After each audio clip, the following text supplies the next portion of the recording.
لو عايز تكسب لقب الطالب المثالي على مستوى كليتك او جامعتك او الجامعات المصريه عموما، يبقى الفيديو ده ليك ان شاء الله. في فيديو النهارده هكلمك عن شروط مسابقه الطالب المثالي، ازاي تشارك فيها، ايه الاوراق المطلوبه، ازاي تأهل نفسك انك تكون طالب مثالي، وهقول لك كل ما يتعلق بمسابقه الطالب المثالي.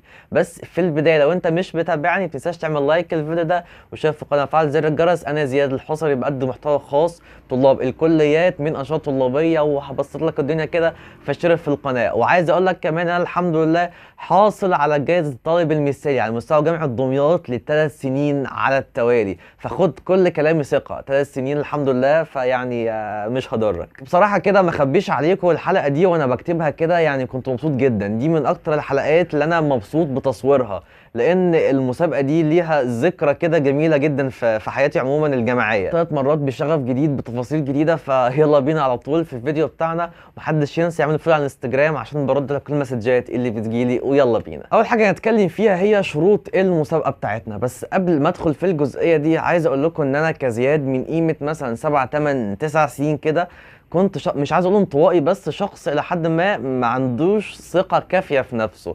ما كانش عندي قدره ان اتكلم مع حد فيس تو فيس وعيني تيجي في عينه. كنت شخص مختلف تماما. طب انت يا عم زياد بتقول لنا الكلام ده دلوقتي ليه؟ ما تقلقش، الكلام ده هنحتاجه بس في نهايه الفيديو. ويلا بينا في البدايه كده اقول لك شروط مسابقه الطالب المثالي. يا ترى مين يقدر يقدم في مسابقه الطالب المثالي؟ اي حد بيقدم بدون اي مشكله، ما عدا طلاب الفرقه الاولى والفرقه الاعداديه، سواء هندسه او فنون جميله او فنون تطبيقيه. يعني لو انت تانية تالتة رابعة خمسة ايا كان انت في اي فرقة بتقدم عادي، فيما عدا الفرقة الاولى والفرقة الاعدادية. تاني شرط معانا وهو انك تكون حاصل على تقدير جيد فاعلى، يعني جيد او جيد جدا او امتياز. لو انت اقل من جيد ما ينفعش تقدم في المسابقة بتاعتنا. الشرط رقم 3 معانا وهو انك تكون مشارك بارز في الانشطة الطلابية في الجامعة بتاعتك، يعني تكون مشارك في انشطة سواء في اتحادات او في اسر او في مسابقات بشكل عام. الفكرة بس ان هم عايزين الى حد ما الشخص يكون في الانشطة كده ويعني ليه نشاطات في كل حته. الشرط اللي بعد كده انك تكون مشارك في بعض الاعمال التطوعيه خارج اطار او خارج سور الجامعه بتاعتك. زي ايه بالظبط؟ زي مثلا جمعيه رساله، جمعيه صناع الحياه،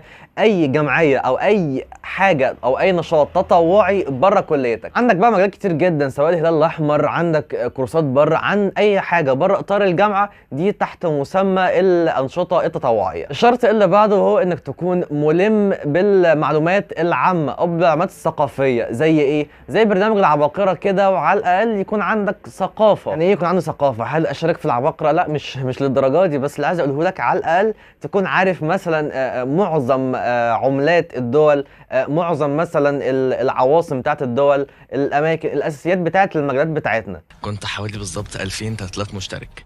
اتكلمت مع حضرتك، انا النهارده بحتفل ب50,000 مشترك و8 مليون مشاهده كتوتال فيوز. هو باختصار كده زي برنامج العباقرة بالظبط في نوعية الأسئلة مش في مستواها. أسئلة العباقرة دي ليفل جبار يعني. بس الفكرة مثلا عاصمة الأردن إيه، عملة السعودية، عملة مثلا أسبانيا، الحاجات اللي هي أساسية بتاعت كل مجال. الشرط اللي معانا بعد كده إنك تكون متقن اللغة الإنجليزية كتابة، وعلى الأقل سبيكنج شوية كمان. مش كده وبس، ويكون ملم الى حد ما بلغه تانية سواء فرنساوي ايا كان. ده طبعا بخلاف اللغه العربيه. يبقى اللغه الانجليزيه تكون عندك كويس جدا، بالاضافه لبعض يعني في بعض الجامعات بتطلب لغه تانية، بس ده مش بيتم التقييم على اساسه غير في المسابقات الكبيره على مستوى الجامعات، مش في الكليه او مش في الجامعه. ولو انت توفرت فيك الشروط دي كلها يبقى انت خلاص يا باشا جاهز انك تقدم الحاجات اللي معانا دي تحت مسمى السي في بتاعك. لازم تكون مجهز السي في بتاعك علشان تبدا تدخل تقدم بيه في المسابقه بتاعتك. السي في بتاعك بيكون عباره عن حاجتين. اول حاجه سي في بيكون ورقي كده مكتوب فيه او موثق بكل الانشطه وكل التفاصيل اللي انت خضتها على مدار حياتك. انت بتكتب كل كبيره وصغيره، سواء شاركت في نشاط، شاركت في ندوه، شاركت في مسابقه، اي حاجه انت عملتها في حياتك الجامعيه وما قبل الجامعه بتكتبها وبتكون موجوده في السي في بتاعك. انا عايز اوريكم كده السي في بتاعي عامل ازاي. شوفوا كده الشكل بتاعه. طبعا هنا الموضوع مش بيكون مقتصر بس كمان على السي في، الموضوع بيكون معاك السي في والشهادات او ما يثبت. يعني مثلا ممكن اكون انا اخد مركز اول مثلا في مسابقه الشعر على مستوى الجامعه. طيب انا رحت للمسابقه، ايه اللي يثبت انك مثلا يعني كسبت المركز الاول؟ اللي يثبت هو شهاده التقدير اللي انت خدتها، فبتجيبها معاك. عايز اوريكم السي في بتاعي كده، بيكون موجود بالمنظر ده. لا هو غالبا السي في بتاعي اعتقد ان انا كنت حاطه في مكان تاني، بس ده باختصار كده. الشهادات عموما انت بقى بتقعد يعني بتطلع كل حاجه خاصه بيك. طبعا في النهايه كنت انا عامل هنا يعني جزء كده من الاوشحه وحاجات كده. انا هوريكم كل ده ان شاء الله في الفيديو بتاعنا، بس مش عايز احرق لكم حاجه. بس بكل بساطه او الحاجه اللي عايز اوصلها لك ان السي في بتاعك اساسي ومهم جدا جدا جدا. فالمسابقه بتاعتنا بتعتمد وبترتكز بشكل كبير جدا على السي في بتاعك. معاك شهادات هاتها، معاك دروع، معاك اوشحه، معاك نياشين، هات كل حاجه. اي درع عندك او اي حاجه لازم تجيبها معاك كنوع من انواع الاثبات، ودي بتزود من فرصك كمان في انك طبعا زي ما انتم شايفين كده الدرع ده هو الشاشه معكوسه. انا هحاول انا اظبطها لكم دلوقتي. دي كنت انا اخر طالب مثالي مستوى الجامعه دمياط سنتين على التوالي، كان لسه الثالثه ما كنتش خدتها. فاللي انا عايز اوصله لك لو انت عندك اي درع او اي حاجه لازم ويفضل انك تجيبها معاك، لان زي ما احنا شايفين كده قدامنا هنا. انا مش عايزين نحرق حاجه بس احنا كده خلاص عرفنا يعني ايه سي في. خلاص يا باشا احنا عرفنا كده وجبنا السي في بتاعنا وجهزناه وكان تمام وزي الفل. المسابقه بتكون امتى المفروض او التقديم بيكون قد ايه؟ خلاص يا باشا انا جهزت السي في بتاعي وكل ورقه تمام واوشحتي ودروعي وكله زي الفل وكله تمام. المفروض اقدم امتى؟ مسابقه الطالب المثالي على مستوى الكليه عموما بتكون او بتتعمل في خلال الترم الاول من كل سنه دراسيه. يعني على سبيل المثال بتتعمل من شهر 10 لحد شهر 12، 10 كله، 11 كله، 12 كله. بتتعمل في اي وقت من الثلاث شهور دول. فانت بتسال في رعايه الطلاب او بتسيب اسمك انا عايز اشارك في مسابقه كذا، بحيث ان رعايه الطلاب يكونوا عارفين انك هتشارك. قبل ما نخش في تفاصيل المسابقه، الموضوع عامل كده زي ماتش الكوره. يعني مثلا الاهلي، لو انتوا اهلاويه في الكومنتات تحت، على سبيل المثال الاهلي بياخد الدوري المصري، بعد كده دوري ابطال افريقيا ليفل اعلى، بعد كده كاس العالم للانديه، بعد كده كاس الانتركونتيننتال. فاللي عايز اقوله لك ان المسابقه عندنا شبه الاهلي او شبه التصفيات دي شويه. فالمسابقه بتكون على مستوى الكليه في البدايه، لو انت كسبت بتصعد على الجامعه، ولو انت كسبت الجامعه بتصعد على مستوى الجامعات المصريه. واللي بيحصل في الكليه هو في الجامعه هو على مستوى الجامعات المصريه، بس بيكون بليفل اعلى شويه. وبكده اقدر اقول لك التفاصيل الخاصه بالمسابقه.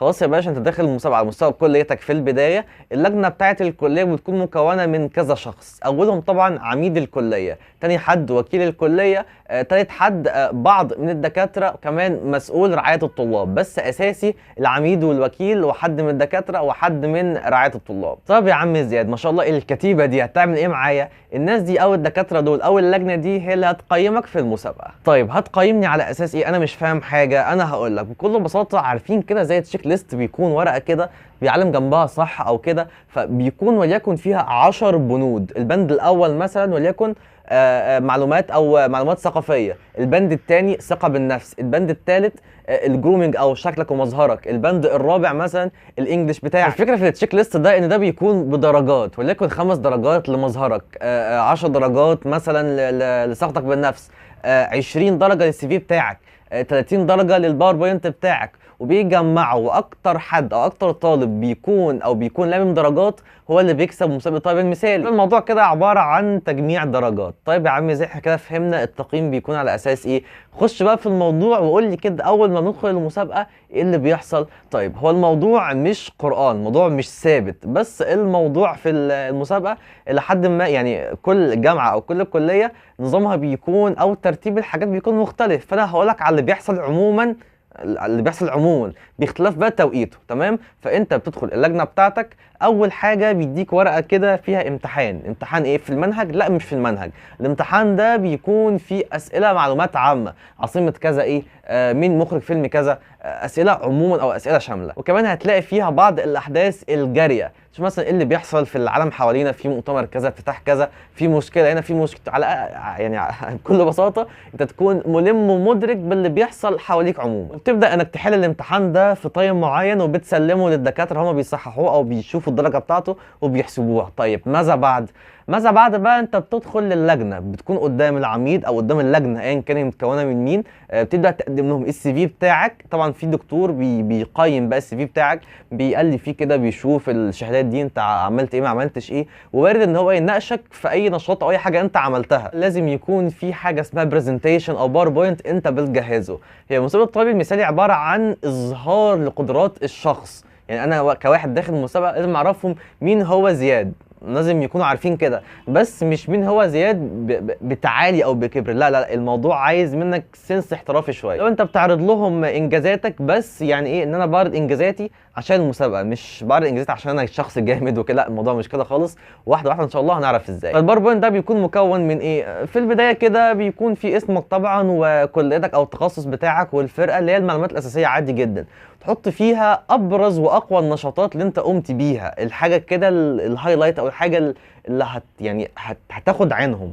انت فاهمني ازاي؟ فالفكره انك بتعرض لهم ابرز حاجه، ان يعني السي في قدامهم معاك وفي مليون حاجه، بس الباوربوينت ده فيه مثلا 10 او 15 نقطه دول الاهم. طبعا في البرزنتيشن بتتقيم على اساس البودي لانجوج بتاعتك، التفاعل بتاعك مع الدكاتره، ثقتك بالنفس. لو انت مهزوز، طبعا لو انت اتهزيت او اتوترت او كده ده بينقص من التقييم بتاعك. فالفكره ان كل ما تكون مركز كل ما يكون الموضوع بالنسبه لك احسن في الدرجات. برضه وارد ان في حاجات من اللي انا ذكرتها في فيديو النهارده ما حدش يسالك فيها، يعني ده ممكن يحصل. انا قلت يا جماعه ده مش قران، ده لحد ما اللي بيحصل في معظم الجامعات، وارد يحصل وفي بعض الحاجات وارد ما تحصلش. فالفكره في المسابقه دي ان الدكاتره ممكن مثلا يرموا لك سؤال كده ملوش اي علاقه اصلا بالواقع، او يعني سؤال ملوش، لا، او ممكن يكون سؤال ملوش اجابه، هم بس بيشوفوا يعني رد فعلك او سرعه البديهه عندك عامله ازاي، هتجاوب ازاي، هترد ازاي، حتى لو هو سؤال ملوش يعني اي اجابه. طيب هل لو انا خارج والحاجات دي كلها تمام وزي الفل معايا وانا تمام، نسيت اقول لكم حاجه مهمه جدا. لو انت مثلا اخد جايزه في الشعر، بتقرا حافظ قران، بتغني، بترسم، اي حاجه، خد معاك ما يثبت. لو انت بترسم معاك رسوماتك، لو انت بتقول شعر هم ممكن يطلبوا منك انك تقول شعر اصلا، ولو هم ما طلبوش انت قول لهم شعر. طبعا في تفاصيل تانية كتير هنتكلم عنها في البرزنتيشن، بس في فيديو تاني بعد كده ازاي اقدر انا اشيد اللجنه في البرزنتيشن. يعني البرزنتيشن ده محتاج فيديو تاني اصلا لوحده للخبايا كده والاسرار، واعمل ايه وما اعملش ايه. فانا يعني بقول لك الموضوع بشكل مجازي. طيب في سؤال مهم جدا في نهايه الفيديو، ازاي ااهل نفسي اصلا؟ يعني مثلا لو انا واحد ماليش في الانشطه، او يعني عايز اخش، او انا لسه الى حد ما مش جاهز كفايه، ازاي ااهل نفسي ان اشارك في مسابقه زي دي؟ بكل بساطه الموضوع يعتمد على حضرتك، بيعتمد عليك انت. ايوه انت يعني شارك في اي نشاط تقابله قدامك، ادخل اسر، ادخل اتحادات، شارك في اي مسابقه، خوض اي تجربه. انت كده كده الكسبان، هتكسب خبره وهتكسب حاجات في السي في بتاعك هتاهلك انك تشارك في المسابقه. فما تقعدش كده محلك سر تقول انا عايز اشارك في كذا، لا، قوم واسعى واشتغل عشان خاطر توصل للمسابقه دي. فالفكره ان بمشاركتك وسعيك في كل حاجه تعمل سي في قوي كمان انك تشارك في المسابقه، وان شاء الله لو ليك نصيب وكسبت المسابقه دي بتضاف في السي في بتاعك كمان فيما بعد في التخرج بقى بعد كده، او انت بتقدم في اي وظيفه في اي شغل في اي مكان، انا كنت حاصل على لقب كذا مثلا، دي بتزكيك جدا عن زمانك التانيين. لو تفتكروا كده في بدايه الفيديو انا قلت ان انا في البدايه ما كنتش اجتماعي الى حد ما كانش عندي قدره اتكلم قصاد حد فيس تو فيس او عيني تكون في عينه. انا دلوقتي بتكلم قصاد اكتر من 15 مليون متابع على يوتيوب، يعني حمد فضل من ربنا. فاللي عايز اوصله لك ان الانشطه الطلابيه نمت جزء كبير من الجانب الاجتماعي في حياتي. ما كانش عندي قدره اتكلم قصاد حد من حد زيرو كلام لحد ما شاء الله بيتكلم قصاد ناس كتير جدا. فلو انت شخص انطوائي، شخص يعني ما بحبش الكلمه دي، لو انت شخص قافل على نفسك، شخص مش بتحب الاختلاط، يعني على قدك شويه، مفيش مشكله، ده هيكون سبب في انك تنمي الجزئيه دي في شخصيتك. بس كده فيديو النهارده خلص، قلت لك هنتات او حاجات اساسيه عن طريق مسابقه الطالب المثالي. ففي تفاصيل كتير جدا جدا جدا لسه ما اتكلمتش عنها، بس انا قلت لك ايه الخبايا كده، وخليك عارف ان ده اللي بيحصل في تصفيات الكليه. لو انت كسبت مثال الكليه بتصعد على مثال الجامعه، وبرده الموضوع بيكون اشمل واعم. يعني انت خلاص كتبت في كليتك، كل كليه بتطلع طالب مثالي وبتنافسوا مع بعض لحد ما يطلع واحد في الجامعه، وكل الجامعات بيطلعوا واحد لحد ما بيتنافسوا على مثالي مصر. فالموضوع كبير جدا، هو مش كبير معنى ان هو صعب، بس هو كبير في تجهيزاته وفي تفاصيله. فان شاء الله في فيديوهات جايه يعني هنتكلم فيها عن حاجات تانية في المسابقه دي ان شاء الله. لو انت عندك استفسار بخصوص اي حاجه اكتب في الكومنتات وان شاء الله هنصور مع بعض، او ابعتولي على الانستجرام، برد على كل المسجات اللي بتيجي لو في اي حاجه مش واضحه او كده، وان شاء الله برد على كل الناس. بس كده فيديو النهارده خلص. لو انت استفدت من فيديو النهارده ما تنساش تعمل لايك للفيديو ده واشترك في القناه وفعل زر الجرس عشان نوصل ل 100,000 مشترك في اقرب وقت، واكتب في الكومنتات حابين نتكلم عن ايه الفتره اللي جايه. وشكرا ودمتم بخير وسلام.